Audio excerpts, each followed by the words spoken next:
Très heureux de vous retrouver sur Sika TV, mesdames et messieurs, bonjour. La dernière sagesse apprise sous l'arbre à palabres de Sika dit ceci: le fleuve fait des détours parce que personne ne lui montre le chemin. Le fleuve fait des détours parce que personne ne lui montre le chemin. Mais nous avons choisi de vous raccourcir le chemin sur Sika TV. Et c'est la raison d'être de Sika Infomag, votre magazine d'information consacré à l'analyse de l'actualité dans le monde entier, en Afrique. Aujourd'hui, notre débat nous emmène au Bénin, dans ce pays situé en Afrique de l'Ouest. Les guerres de positionnement, mariages et alliances politiques ont déjà démarré depuis quelques semaines, ceci à 2 mois des élections législatives. Entre autres annonces, nous avons suivi cette début de semaine, la déclaration du fils du président Boni Yayi, Chabi Yayi, qui a annoncé sa candidature à Cotonou, la capitale économique du Bénin et fief de la renaissance du Bénin. Le parti de l'ancien président Nicéphore Dieudonné Soglo, qui gère depuis 10 ans avec son fils Léali Soglo la mairie de Cotonou. La guerre des fils à papa aura-t-elle lieu à Cotonou? Nous aborderons le sujet tout à l'heure, mais avant le débat, je vous propose de suivre le flash. Les armées tchadiennes, nigériennes et camerounaises poursuivent leurs opérations contre Boko Haram sur le terrain. Pendant ce temps, Niamey a décrété ce mardi l'état d'urgence à Difa, au Nigeria. Goodluck Jonathan a prévu répondre ce soir aux questions des journalistes en direct à la télévision. Sa première intervention publique depuis le report des élections.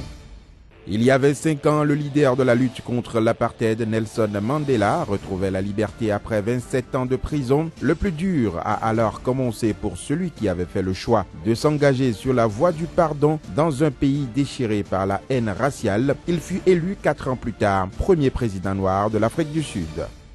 Et puis au Bénin, la Sénat, la Commission électorale nationale autonome, a fixé la période de dépôt des candidatures aux élections législatives du 26 avril entre le 20 et le 24 février. Cette annonce a déclenché l'ébullition dans le camp de l'opposition comme dans celui de la mouvance. Les guerres de positionnement ont commencé. Retour sur le plateau de Sika Infomag pour notre débat du jour qui porte sur les prochaines élections législatives au Bénin. De nouvelles alliances et de nouveaux partis politiques se créent chaque week-end au Bénin. Est-ce une dynamique ou une pagaille politique? Quelle crédibilité peut-on accorder à ces alliances qui se font parfois? Des mariages contre nature qui se font à quelques heures des échéances électorales dans les pays africains. Nous y reviendrons juste après ce générique qui lance l'ouverture du débat.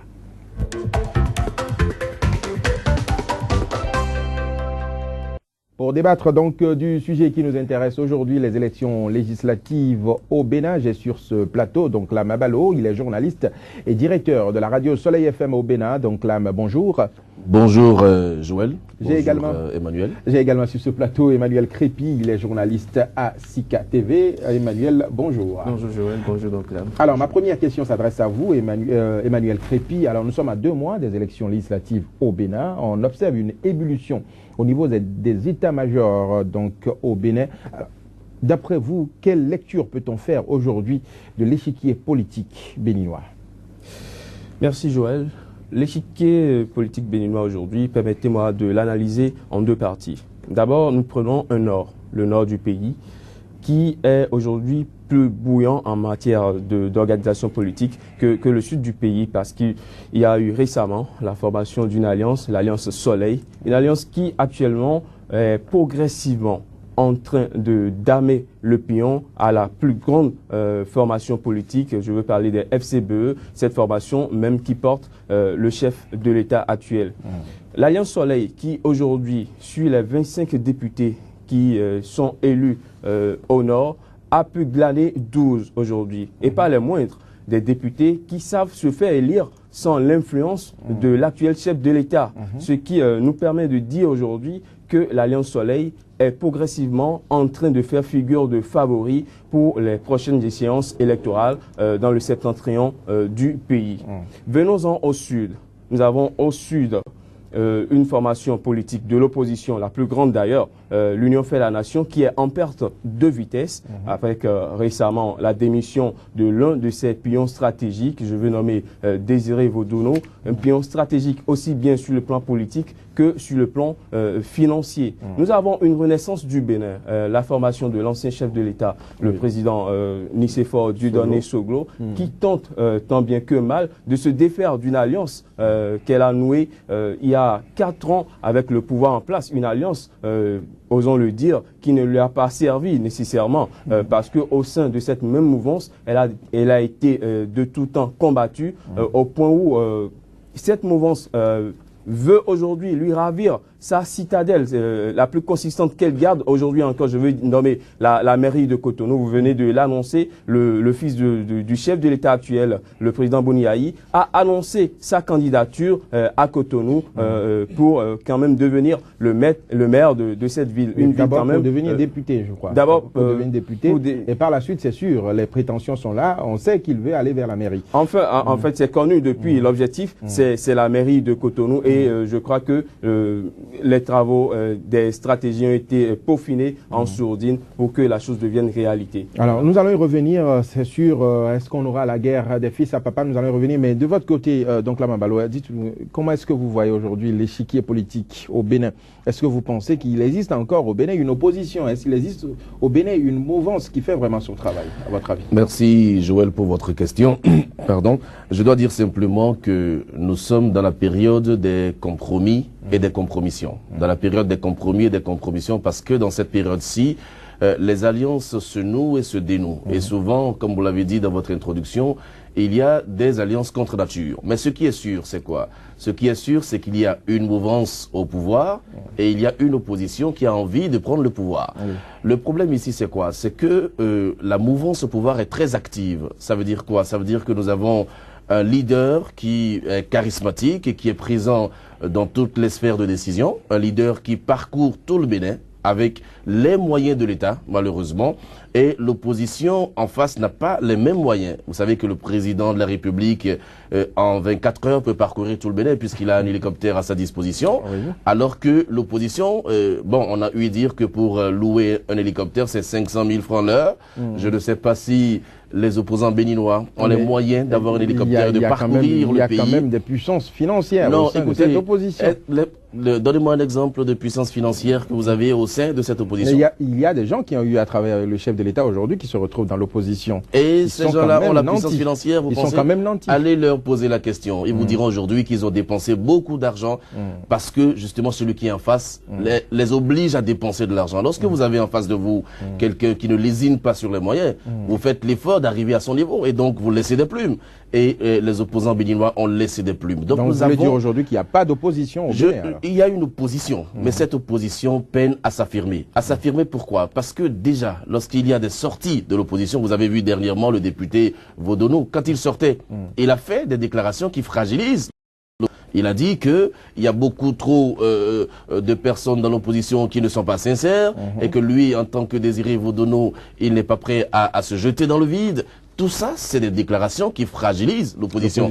Et nous avons donc une mouvance qui est très active. Et ça, c'est très important. Il y a un journal qui disait aujourd'hui que sur les 27 ministres du gouvernement, il y en a 24 qui sont en campagne. Ça veut dire quoi? Ça veut dire que tous les jours, les gens occupent le terrain. Et la politique, ce n'est pas sur Facebook, ce n'est pas sur les radios, malheureusement, c'est sur le terrain. Et je crois que sur le terrain, la mouvance est en train de prendre le large. Emmanuel Crépy, nous allons évaluer dans cette discussion et parlant justement de ces élections législatives, on annonce déjà des guerres silencieuses dans les états-majors, notamment au niveau de la mouvance présidentielle dans le fief du président de la République. Il y a déjà une guerre silencieuse de positionnement qui s'annonce entre le député Rachidik Badamassi, le neveu et intendant du chef de l'État, le sieur Adam Bagoudou, et les fidèles des fidèles, le fidèle du moins c'est des fidèles actuellement livrés en pâture. Il s'agit de l'incontournable député Chabisika. Quels sont, selon vous, les scénarios possibles dans cette circonscription électorale, fief du président de la République, pour la liste électorale? Les scénarios possibles, bien malins, qui pourra les révéler actuellement. Parce que ces guerres de chapelle, ces guerres de clochers à la veille de chaque élection, c'est des choses connues sur l'échiquier politique béninois. Aujourd'hui, le chef de l'État cherche à positionner des personnes qui, nous ne l'oublions pas, il est à la fin de son mandat, des gens qu'il pourra positionner afin que, au terme de son mandat, il puisse toujours avoir un œil sur l'échiquier politique béninois. Aujourd'hui, l'homme cherche ceux-là qui peuvent toujours continuer par défendre son intérêt. Alors, de ceux qu'on a cités, qui vous voyez capable de défendre les intérêts du chef de l'État? Le chef de l'État cherchera. Vous avez un Rachid Gbadamassi tonitruant qui fait beaucoup de bruit. Vous avez un Tchabisika livré donc actuellement en pâture. Et nous avons aussi le discret Adam Bagoudou. Prenons Rachid Gbadamassi. Nous savons tous en matière de politique au Bénin que Rachid Gbadamassi n'est pas ce politicien le plus constant. C'est l'homme qui peut balancer du jour au lendemain, à droite comme à gauche. Prenons Tchabisika, c'est vrai, c'est l'un des fidèles au chef de l'État aujourd'hui. Mais qui sait? Parce qu'aujourd'hui, même avant la fin de ce mandat, il y a des députés qu'on croyait être tellement fidèles au chef de l'État, mais qui ont déjà fait allégeance à l'Alliance Soleil, à l'Alliance Soleil que nous savons qui n'est pas favorable forcément au chef de l'État. Mais le chef de l'État choisira aujourd'hui quelqu'un qui est vraiment le plus proche. Et je crois, dans cette liste de trois que vous venez de citer, je vois un peu plus Adam Bagoudou, un peu plus proche du chef de l'État. C'est une équation difficile à résoudre, mais attendons de voir, la suite nous dira. Donc là, Mabalou, votre avis très rapidement sur ce positionnement? Le renouvellement de la classe politique. Vous voyez donc les trois, il faut les mettre carrément de côté. Non, pas du tout, parce que M. Bagoudou dont vous parlez n'a pas été à l'Assemblée. C'est sa première expérience. Oui, mais donc il va y aller. Est-ce que vous ne pensez pas qu'il est très proche aujourd'hui? Est-ce qu'on ne va pas parler de favoritisme? Non, mais vous voulez que le chef de l'État positionne qui? Des gens qui sont loin de lui? Il y a d'autres personnes sur le terrain, quand même. Mais pourquoi? Parce que M. Bagoudou dont vous parlez n'avait jamais été à l'Assemblée nationale. C'est peut-être le moment pour lui d'y aller. Rachid Gbadamassi, qu'on l'aime ou pas, je ne suis pas sûr qu'à Parakou, il existe un politicien qui soit capable de le battre. Simplement pourquoi? Parce que il est resté très proche des populations. Lorsque vous connaissez Rachid Gbadamassi, vous savez très bien que quand il gagne 100 francs ici aujourd'hui, il dépense 75 francs à Parakou. C'est-à-dire qu'il fait des actions qui le maintiennent dans le cœur et dans l'esprit des populations. Il est très présent à Parakou, donc il est un incontournable de cette circonscription électorale. Maintenant, Tchabisika a été éclaboussé récemment par une affaire. Cette affaire-là, on n'a pas fini encore d'analyser les pour et les contre, mais ça va être... a annoncé avoir saisi. Oui, bon, le gouvernement a annoncé... Vous pensez que c'est juste un effet d'annonce? Non, je pense que le gouvernement a voulu démontrer sa bonne foi. Maintenant, on verra jusqu'au bout où est-ce que ça va nous amener et puis on pourra en parler. Mais Tchabisika a fait son expérience au Parlement, de mon point de vue. Il faut laisser la jeunesse prendre le pouvoir. Il faut laisser d'autres personnes aller à l'Assemblée. L'Assemblée, ce n'est pas la propriété de qui que ce soit. Donc, nous devons tous faire nos expériences personnelles. Donc, vous pensez qu'il faut donner la retraite aux vieux députés? Je pense. Alors, donc là, Mabalo, on annonce aussi dans le nord du Bénin une alliance dénommée Alliance Soleil. Cette alliance, à ne pas confondre avec Soleil FM, dont vous êtes le directeur sur ce plateau. Alors, cette alliance, en majorité composée d'anciens lieutenants du chef de l'État béninois, promet de rafler toutes les voix de députés dans le nord du Bénin. Est-ce que vous y croyez? C'est une promesse. Et tout à l'heure, j'ai écouté Crépy qui disait que l'Alliance a pu glaner 12 députés. Oui, mais les 12 députés dont on parle, c'est à l'Assemblée qu'on est allé les chercher et il y a eu... Il a fallu qu'ils aillent d'abord à l'Assemblée. Ils n'ont pas été élus sous la bannière de l'Alliance Soleil. Oui, mais donc on ça, sait quand même qu'au sein de de cette alliance, il y a des ténors pas les moindres. On sait qu'il y a un certain Debourou, on sait qu'il y a un général bien. Oui. C'est des anciens lieutenants quand même suffisamment féroces sur le terrain. De toutes les façons, j'ai la certitude que la bataille va être rude dans le nord de notre pays. Ça, c'est certain.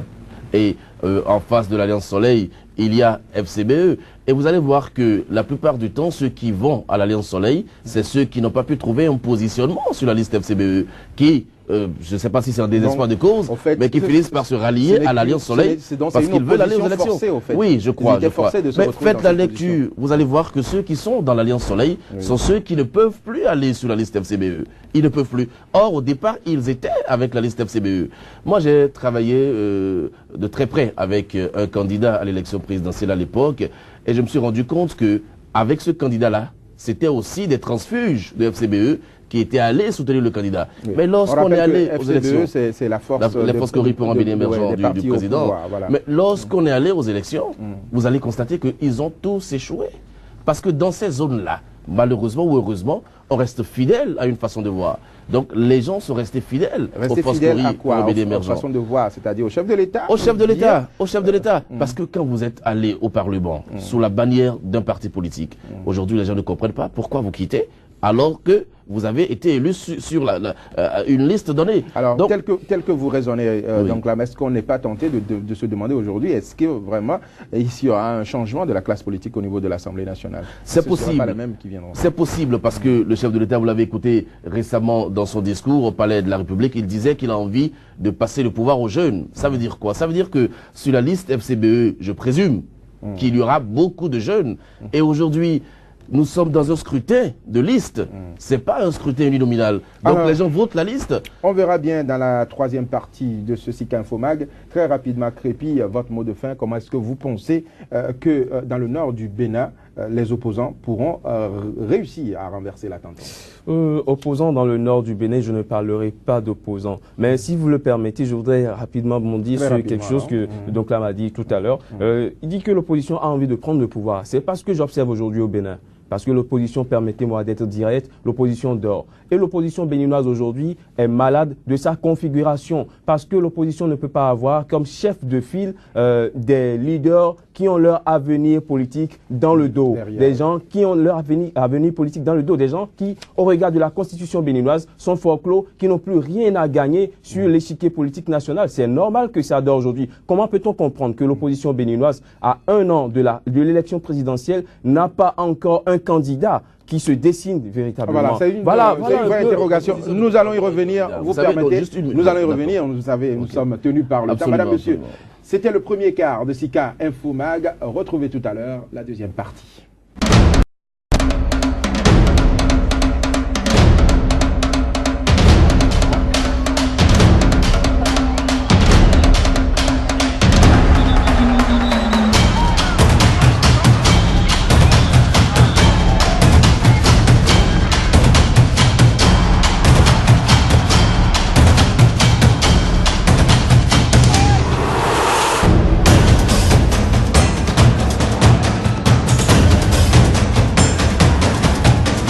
If they want to get you, they'll get you.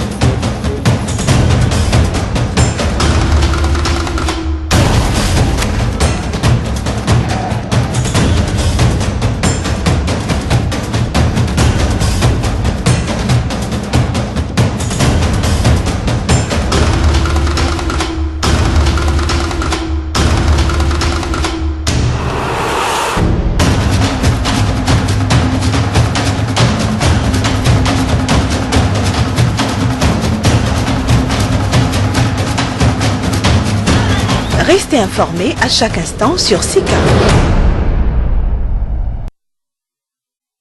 Vous êtes toujours sur SICA TV, vous suivez actuellement SICA Infomag. Nous ouvrons à présent le deuxième quart consacré exclusivement à l'actualité économique. Voici le journal de l'économie.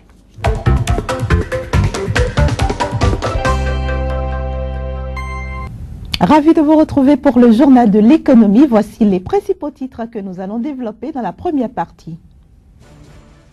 Plusieurs blocs pétroliers offshore de la Guinée-Conakry seront bientôt mis en valeur. Le cycle d'appel d'offres pour leur exploitation sera lancé au cours des 6 prochains mois. Le tourisme sénégalais est en voie d'effondrement accéléré. Cette filière en crise depuis plusieurs années fait aujourd'hui les frais de l'épidémie d'Ebola. Enfin, nous parlerons de la rencontre des grands argentiers du G20 en Turquie. Ils affichent une bonne entente pour soutenir la croissance. Bienvenue à toutes et à tous. Nous démarrons ce journal de l'économie par la Guinée-Conakry, ce pays plus connu pour ses vastes gisements de minerais, de fer et de bauxite, s'apprête à lancer un cycle d'appel d'offres pour l'exploitation d'une vingtaine de blocs pétroliers offshore en cette année 2015. L'annonce a été faite par le ministre guinéen des Mines et de la Géologie en marge du salon annuel de l'industrie minière africaine qui se tient du 9 au 12 février en Afrique du Sud. L'émission de ce cycle d'appel d'offres pourrait intervenir au cours des 6 prochains mois. Parlons à présent de la visite de 24 heures que le président du Ghana a effectuée au Niger. John Dramani Mahama co-préside avec son homologue nigérien le groupe de travail sur la création d'une monnaie unique au sein de la CEDEAO. C'est la troisième fois que les deux personnalités tiennent une réunion du genre. Les deux chefs d'État ont noté des avancées significatives dans ce projet qui devrait voir le jour à l'horizon 2020. Et puis au Sénégal, le tourisme est en plein naufrage. Autrefois prospère et considéré comme la deuxième source de devises du pays après la pêche, la filière touristique sénégalaise en crise depuis plusieurs années est désormais en voie d'effondrement accéléré. Déjà plombé par des taxes élevées et l'instauration du visa biométrique, eh bien le secteur touristique fait désormais les frais de l'épidémie d'Ebola et sombre lentement avec son lot de fermetures d'hôtels et de licenciements. Il s'agit d'une situation qui risque de traumatiser durablement l'économie du Sénégal. Hors du continent africain, les grands argentiers du G20 réunis à Istanbul, en Turquie, ont affiché mardi leur bonne entente sur la nécessité de soutenir la croissance et de lutter contre le financement du terrorisme, mais ils n'ont pu dissimuler les tensions autour des sujets non consensuels comme la Grèce. Le point dans ce reportage. La patronne du FMI, Christine Lagarde, présente à Istanbul aux côtés des ministres des Finances et des dirigeants des banques centrales des 20 premières économies mondiales, a souligné dans un communiqué que le temps pressait face au risque de faible croissance persistante et de fort chômage auxquels sont confrontés de nombreux pays. Le G20, dans le communiqué final de la réunion, a donc promis d'agir de manière déterminée contre ces risques sur les fronts monétaires et budgétaires. Mais derrière cette détermination, les violons ne sont pas parfaitement accordés. Autre sujet délicat, l'impact de la baisse des prix du pétrole. Cet impact semble positif sur l'économie mondiale, mais il y a des divergences significatives d'une région à l'autre, a prudemment noté le vice-premier ministre turc Ali Babakan, dont le pays préside cette année le G20 jusqu'au sommet des chefs d'État ou de gouvernement prévu pour novembre prochain. Les membres du groupe des 20 ont aussi fait part de leur volonté commune de mieux lutter contre le financement du terrorisme. Ils ont également promis de poursuivre leurs efforts dans la lutte contre la fraude et l'optimisation fiscale. Outre cet ordre du jour officiel, la réunion d'Istanbul a aussi porté dans les couloirs sur la Grèce, sans qu'aucun consensus ne soit dégagé. Direction maintenant les États-Unis pour nous intéresser aux citadelles marchandes, symbole de la consommation dès les années 1960 aux États-Unis. Donc, ces citadelles qui n'ont plus le vent en poupe cherchent désespérément un nouveau souffle. Couloir désert, escalator à l'arrêt, ce centre commercial du Maryland, autrefois plein de vie, a aujourd'hui des allures de ville fantôme. Avec ses dizaines de magasins réunis sous un même toit, ce type de shopping mall représentait pourtant le rêve de la consommation à l'américaine. Mais depuis 2009, aucun nouveau projet de ce genre n'a vu le jour. Avec l'avènement de la voiture, la Seconde Guerre mondiale et d'autres facteurs, le commerce de banlieue s'est beaucoup développé et les malls ont vu le jour, ça répondait à un besoin.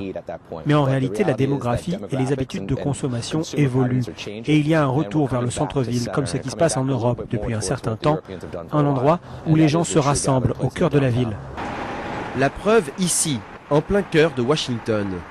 En plus des traditionnels commerces, ce centre commercial flambant neuf abrite des appartements et des bureaux et propose à ses clients musées, cinémas et restaurants. Mais à l'extérieur de la capitale américaine, les malls de banlieue entendent bien faire de la résistance. Construit sur le modèle d'un centre-ville, le complexe de Mosaic District mélange lui aussi magasins et logements, le tout en plein air.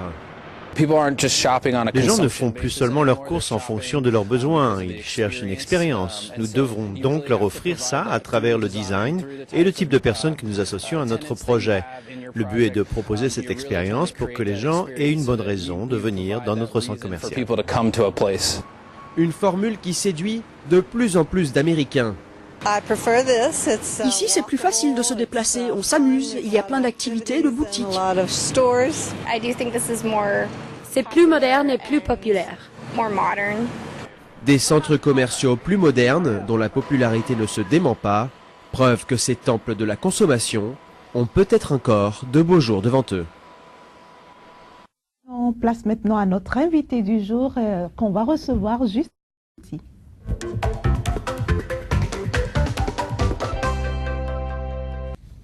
Notre invitée du jour donc, Madame Soléat Douro-Kmendou, que j'ai du plaisir à retrouver ce matin. Bonjour Madame. Bonjour Madame. Merci d'avoir accepté encore une fois l'invitation du Journal de l'économie. C'est moi. Avec vous aujourd'hui, nous allons parler de l'indice boursier. Qu'entend-on exactement par là?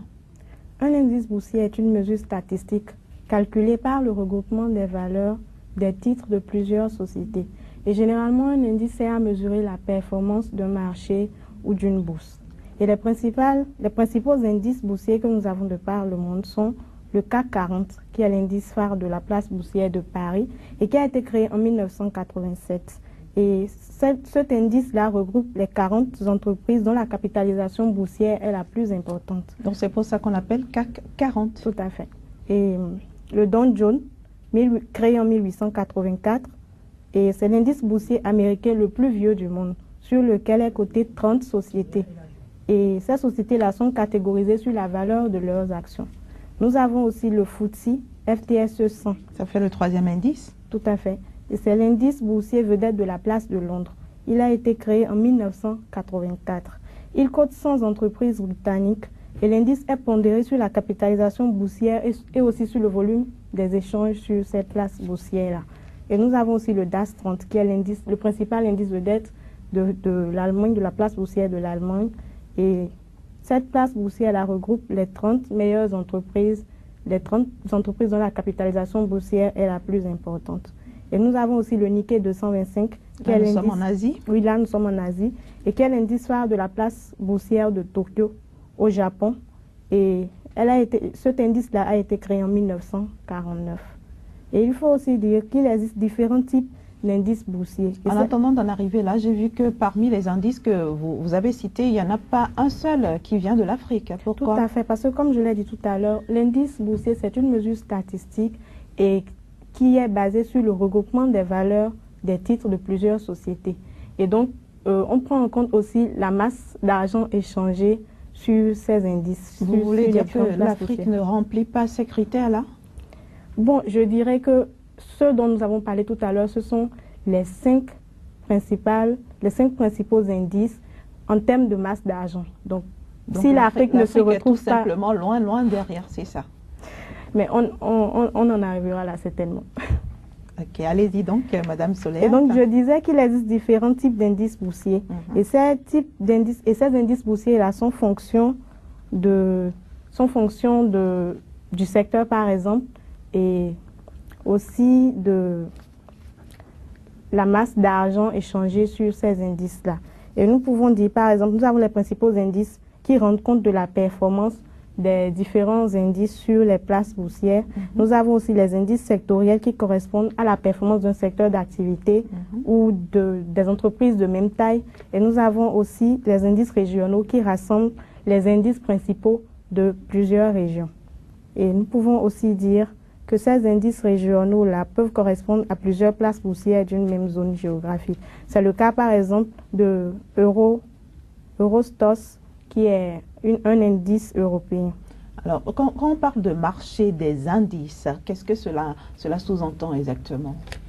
Le marché des indices est sans aucun doute le plus important des marchés, tant pour les investisseurs que pour les traders. Et quand on dit trader, c'est sur le marché boursier, toute personne qui effectue des opérations d'achat ou de vente est appelée trader, qui veut dire commerçant. Donc c'est un marché sur lequel on peut acheter ou vendre des indices? C'est comme ça? Bon, pas forcément acheter ou vendre des indices, mais se positionner à l'achat ou à la vente selon la tendance. Il faut d'abord suivre les actualités économiques selon la tendance et voir un peu par rapport. Ça regroupe les différentes entreprises. Les indices regroupent les différentes entreprises. Donc il faut voir peut-être selon les actualités économiques telle entreprise a peut-être un bon chiffre d'affaires, la variation est en hausse, et savoir s'il faut se positionner, s'il faut acheter des actions sur cette entreprise-là, s'il faut revendre les actions de cette entreprise-là, parce que peut-être le chiffre d'affaires est en train de chuter. Donc c'est toutes ces analyses-là qu'on essaie de faire. Oui. Alors les composantes du marché des indices? Les composantes du marché des indices, c'est, comme je l'avais dit tout à l'heure, nous avons les indices principaux, les indices sectoriels et les indices régionaux. Alors, merci beaucoup, Madame Soléat, pour ces explications. Un mot pour conclure, en attendant de retrouver les places boursières du jour. Comme je l'avais dit tout à l'heure, les indices boursiers, c'est le plus important des marchés boursiers. Et c'est sur ce marché boursier-là que nous avons la plus grande masse d'argent échangé. Donc, je conseillerais aux gens de s'intéresser plus au marché des indices boursiers. Alors, vous restez avec nous, Madame Soléat, puisque vous allez analyser quelques places boursières du jour, et c'est juste après le jingle.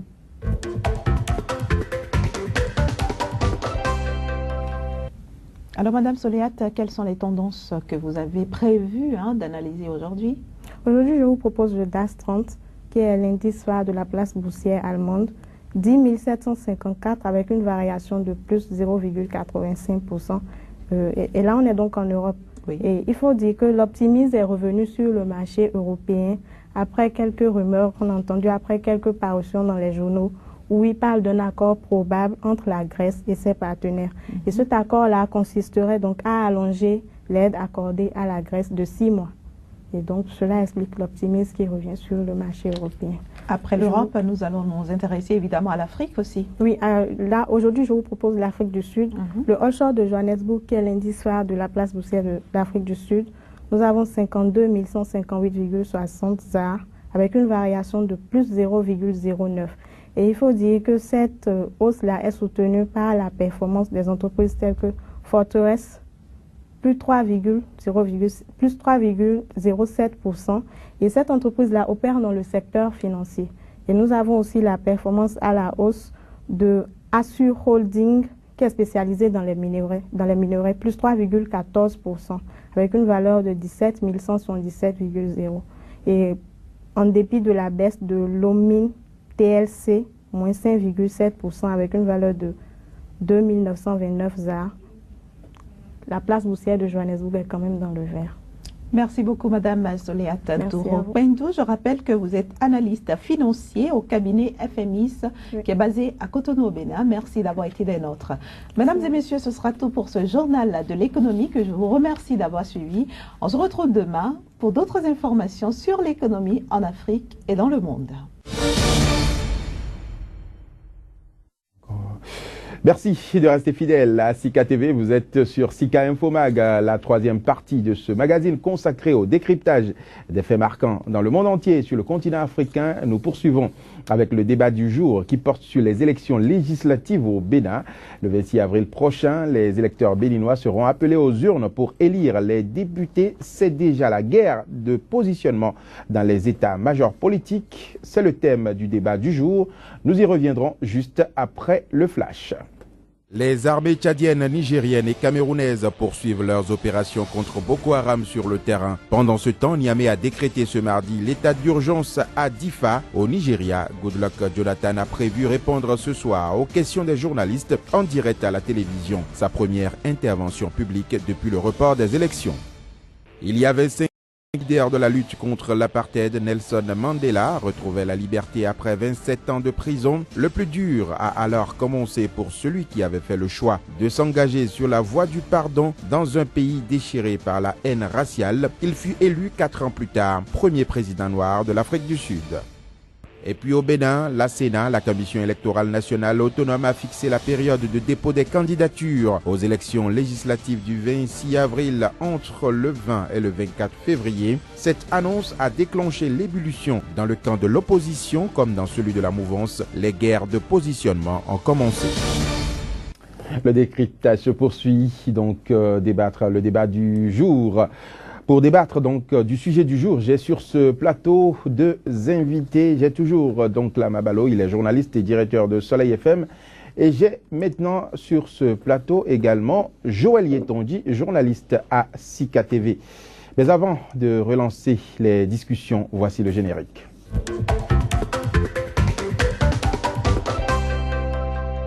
Retour sur le plateau de Sika Infomag pour continuer le débat sur les élections législatives au Bénin. En début de semaine, je le disais tantôt, la presse a fait écho de ce que le fils du président de la République du Bénin, Tchabi Yayi, il s'appelle, est candidat à Cotonou, fief électoral des Soglo. Est-ce qu'on aura la guerre des fils à papa à Cotonou? Tchabi Yayi, fils du président Boni Yayi, face à Léadi Soglo, fils du président Nicéphore Dieudonné Soglo. C'est ma première question que je pose à Joël Yetonji. Non, il faut dire que les deux ont des ambitions légitimes et les deux appartiennent à des regroupements ou partis politiques de taille. Quand on prend Tchabi Yayi, qui est fils du chef de l'État béninois, il faut dire qu'aujourd'hui, les FCBE, incontestablement, se sont enracinés en deux poids, que ce soit à Cotonou, au-delà, c'est un regroupement politique avec qui il va falloir compter. Donc, dire que la guerre de clans pourrait avoir lieu, ce n'est pas exclu, mais tout dépend de l'ambition des uns des autres. Il ne faut pas oublier que Cotonou, en matière de députés à pouvoir, ce n'est pas qu'un siège, donc les deux peuvent toujours sortir. C'est vrai qu'aujourd'hui, Tchabi Yayi, ses ambitions sont dévolues, il a jeté sur l'Assemblée nationale, il s'est dit candidat pour les législatives. Aura-t-il après des ambitions pour positionner les siens pour prendre la mairie de Cotonou? Les gens le disent déjà. Voilà. Alors. Et c'est à ce niveau que ce n'est pas gagné, ce n'est pas perdu non plus. Il faut dire que la RB, en dépit des difficultés que le parti a connues, des transfuges qu'on a remarquées, la RB, au-delà de tout, tient encore bon. Quand on parle de Cotonou et environ, son fief de départ, le parti le tient encore. Mais pour autant, je dis, ce n'est pas perdu. Pour peu qu'on ne travaille pas suffisamment. Parce qu'aujourd'hui, il faut remarquer qu'avec ce parti, il y a quand même le désaveu qui est là. La satisfaction n'est pas à son comble. Si le parti tient encore la route, c'est encore le fait du leader charismatique qui est toujours vivant. Je veux parler du père. Le père, il est président. Je veux parler de Dieudonné Soglo. Oui. Qui pèse encore de tout son poids. Et pour peu qu'il lève son petit doigt, il y aura encore du monde derrière. Mais la question qui se pose aujourd'hui, est-ce que vous pensez que mettre justement ces dauphins à la tête des institutions et autres, est-ce qu'ils ont l'expérience? Parce qu'aujourd'hui, il se pose le problème de la gestion de la mairie de Cotonou. Pour beaucoup, la mairie de Cotonou n'est pas bien gérée. Alors voilà le chef de l'État qui veut positionner son fiston, Tchabi Yayi. Est-ce qu'il ne se pose pas un problème réel? Voilà, quelqu'un qui n'a jamais travaillé. La réponse, vous l'avez, et observez un peu partout. Ce n'est pas que le Bénin. Un peu partout, je dis. Malheureusement, c'est ce à quoi on assiste. On a l'impression qu'on est encore en pleine monarchie, où après moi, c'est ma descendance. Je dis un peu comme partout. Cela a été fait au Togo, comme le Sénégal a tenté de le faire. Voilà, c'est un peu partout. Alors, il faut faire avec, malheureusement, je dis il faut faire avec. Pourquoi? Parce que il s'agit des électeurs qui doivent opérer un choix. Mais comment s'opère aujourd'hui le choix? C'est là toute la question. Oui, mais c'est une candidature de liste, donc il a toutes les chances de passer. Tout à fait, mais je dis, mais en principe, si tout fonctionnait bien dans ces pays, les électeurs ont fondamentalement leur mot à dire par rapport au profil, par rapport à l'aptitude, la question que vous posez. Parce qu'en matière de développement, il faut forcément des profils adéquats pour les postes. Mais aujourd'hui, nous avons des électeurs qui n'arrivent pas encore à réfléchir en termes de profil, mais plutôt en termes de ce que l'intéressé m'a apporté. Apporter financièrement ou donc matériellement. On n'oublie pas le devoir de reconnaissance, malheureusement. Alors, donc là, et ça apporte les résultats que nous déplorons tous. Donc là, Mabalo, on a vu un Tchabi Yayi qui a déclaré sa candidature. Il est le fils du président de la République. On sait qu'il n'a jamais travaillé. Est-ce que, quelque part, ça ne va pas créer une frustration au sein de la famille présidentielle? Il faut exclure l'éventualité de compliquer la vie au fils au président. Ce n'est pas parce qu'on est fils à un président de la République qu'on n'a pas les capacités pour gérer. Et oui, vous dites, mais quelle expérience il a? Oui, mais l'expérience démarre un jour. C'est ça le problème. Mais à ce niveau, si nous, en tant que jeunes, on démarre par le sommet ou bien par le discours de quelle expérience il a, finalement, quand est-ce qu'il va avoir une expérience? Il faut commencer quelque part un jour. Par le sommet. Et je crois que, non, pas par le sommet. C'est pas député, c'est pas le sommet. C'est où alors? C'est pas le sommet, maire, c'est pas le sommet. Mais ce n'est pas le planton non plus. Ce que vous oubliez de dire, c'est quoi? C'est que M. Tchabi Yayi, dont vous parlez, fait des actions sur le terrain. Il est présent sur des actions humanitaires, entre les actions humanitaires, les actions professionnelles. Les Béninois pratiquement ont démarré par ça. Mais suivez leur parcours. C'est des actions sociales. Et puis après, ils viennent dire je suis candidat. Donc il est en train d'emprunter le même chemin. Donc vous pensez que lui, il peut valablement... Non, bien sûr. Moi je crois que est-ce que vous vous êtes renseigné sur son curriculum vitae, par exemple? Parce qu'il faut prendre également le parcours des gens. Quelle a été ou quelles ont été ces différentes formations? Quelle a été ces différents? Quelles ont été Il en parlera lui-même, mais moi je ne sais pas. Moi j'ai cherché à savoir. C'est ça aussi qui est important, parce que vous avez parlé de la presse. C'est la presse qui a annoncé la candidature. Moi, à la date d'aujourd'hui, je n'ai pas une déclaration officielle de candidature de M. Chabi Yahi. Donc nous faisons nos commentaires sur des rumeurs jusqu'à présent. Et puis, même si aujourd'hui il décide d'être candidat, il peut avoir des velléités, mais c'est une liste qui le positionne. Et il y a des arbitrages. Si au niveau des forces Coriporum et des émergents, on s'entend pour le positionner, ça veut dire qu'il représente cette formation politique. Oui, mais au cas où c'est un scrutin de liste. Oui, mais au cas où il sera justement positionné comme tête de liste, et ceux qui avaient l'habitude de se battre pour ce parti dans la ville de Cotonou, vous pensez qu'il faille les mettre de côté? Est-ce que vous connaissez un positionnement qui fait l'unanimité? Non, moi je n'en trouve pas. Il y aura toujours des mécontents. Tout à fait. Il y aura toujours des mécontents. Et moi je pense que lorsqu'on fait la politique, n'est-ce pas, ce sont des idéologies qu'on défend. Donc au clair, c'est une vision qu'on défend. Voilà, au clair, donc si le parti au pouvoir décide de positionner M. Chabi Yahi, il va y aller. Et puisque c'est un scrutin de liste, vous l'avez dit, il a de fortes chances d'être élu. Mais le plus important, ce n'est pas ça. Le plus important, c'est qu'est-ce qu'il va faire à l'Assemblée nationale. Le plus important, c'est quelles actions il va poser là-bas pour le développement du pays. Certainement, nous allons y revenir. Et parlons justement très rapidement. Vous voyez, c'est vrai qu'on n'en est pas encore là en ce qui concerne la qualité des hommes que nous positionnons. Je dis, on n'en est pas encore là pour l'Afrique. Et c'est bien dommage parce que ça justifie un peu le mal. Tout le mal que chaque pays africain a vraiment s'épanouir, à se développer. Vous voyez, l'Assemblée nationale législative au Bénin dont on parle actuellement, c'est eux qui décident au nom de la nation. Mais si nous avons des tests biaisés qui ne répondent pas aux aspirations, qui ne nous permettent pas de nous affirmer, c'est aussi là tout le problème. Je dis, élargissons le problème à la personne du fils à papa, comme vous le dites. Mais c'est un problème d'ordre général. dont l'Afrique, malheureusement, ne se relève pas encore, mais il va falloir y penser. Sinon, on sera toujours dans le ridicule. Tout à fait. Et le ridicule n'aide pas vraiment l'Afrique à se développer, à se relever. Nous allons évoluer. S'il n'y a pas des textes qui excluent certaines personnes de la jouissance de certains droits, je ne vois pas pourquoi on en parle. Nous allons évoluer. On annonce également dans le sud. On annonce également dans le sud du Bénin. On n'en arrivera pas encore là. Vous parlez de fonction politique. Nous ne parlons pas de fonction technique. Donc quand vous parlez de fonction politique, ça s'apprend malheureusement. Et sur le terrain, ce qu'on constate aujourd'hui, les gens ne vont pas à l'école du politique. C'est à quoi nous assistons. C'est où l'école? Écoutez, regardez juste à côté. L'école, c'est savoir se mirer dans ce qui se passe à côté et qui est fédérateur du développement. Au vrai sens du terme, on ne comprend pas. On ne comprend pas. S'il vous plaît, l'exemple, vous me direz que c'est très loin. Donnez-moi l'exemple. C'est heureux que, par exemple, la moralité compte très fort. Si je prends le cas de la Grande-Bretagne, je prends le cas des États-Unis, nous dirons que c'est des démocraties vieilles, mais il faut s'en inspirer. Ce n'est pas possible que aujourd'hui, nous avons des députés qui se cherchent pour parler encore de la question du développement de la nation, qui se cherchent pour choisir des tests qu'il faut pour impulser le développement. Ce n'est pas possible. Je dis malheureusement, le contexte s'y prête. On est obligé de découvrir encore à l'hémicycle, après les législatives, des gens qui ne sont pas capables de choisir pour ce peuple ce dont il a besoin. Malheureusement, on en arrivera encore là. Mais je pense que des gens comme donc là, comme vous, et d'autres éclairés, doivent quand même déjà commencer par débattre de la question. Alors nous allons évoluer. J'ai dit vous.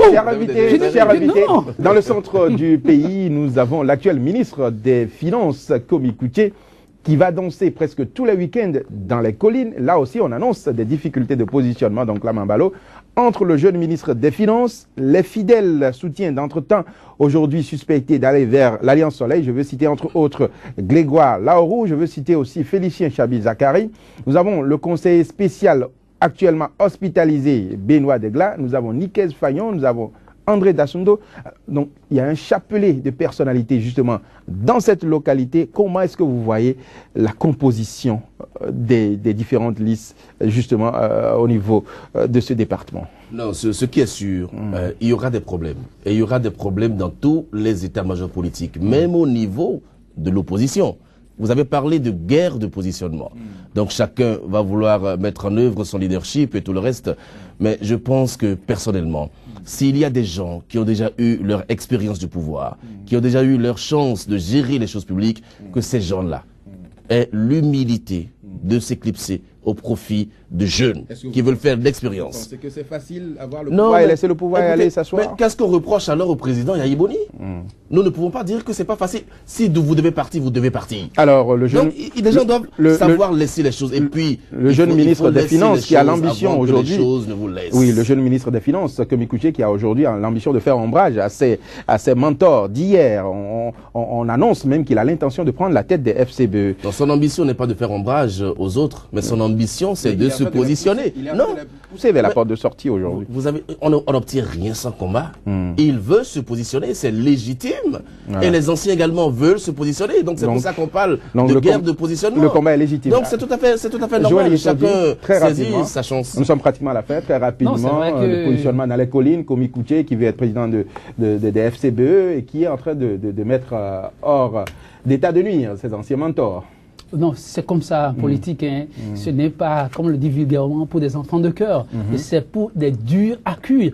Vous savez qu'en y entrant, vous risquez de laisser des plumes. Vous vous apprêtez pour. Comme Koudje est sur un boulevard tout tracé, eh ben, je ne peux que lui souhaiter, personnellement, voyant un peu le parcours de l'homme, tout le bien, qu'il s'en sorte. C'est la moindre des choses. Maintenant, en ce qui concerne le problème de trop vieux, trop jeune, je dis pour ma part, nous devons savoir raison garder.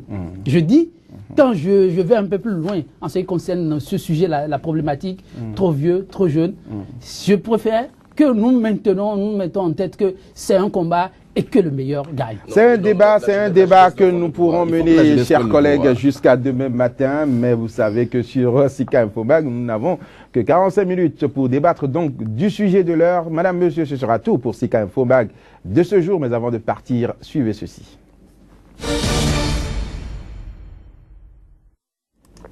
Merci de nous avoir suivis. C'était Sika Infomag, votre rendez-vous, votre magazine et rendez-vous quotidien du décryptage et d'analyse de l'actualité sur Sika TV. Portez-vous bien, à demain pour un autre numéro.